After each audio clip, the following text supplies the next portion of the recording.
زمزم کے کنویں کی ملکیت حاصل کرنے کے علاوہ عبد المطلب کی زندگی کا دوسرا اہم واقعہ ابرہہ کا بیت اللہ پر حملہ ہے۔ تاریخ میں اس کو واقعہ فیل کے نام سے یاد کیا جاتا ہے۔ ابرہہ ایک عیسائی سردار تھا۔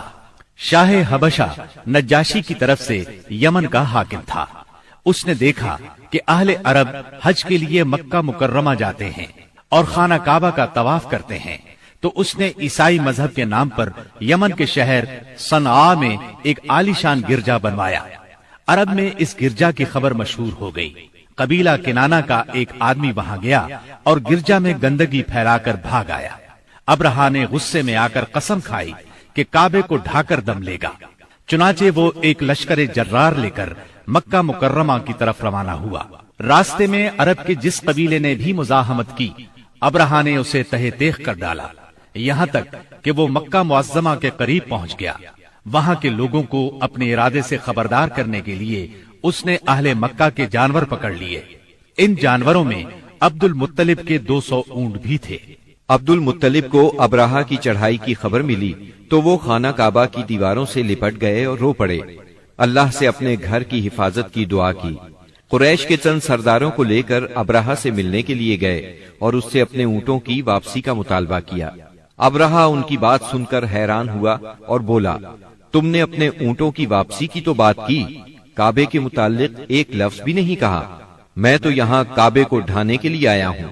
عبد المطلب نے جواب دیا، اونٹ میری ملکیت ہیں، اس لیے ان کی رہائی کے لیے چلا آیا۔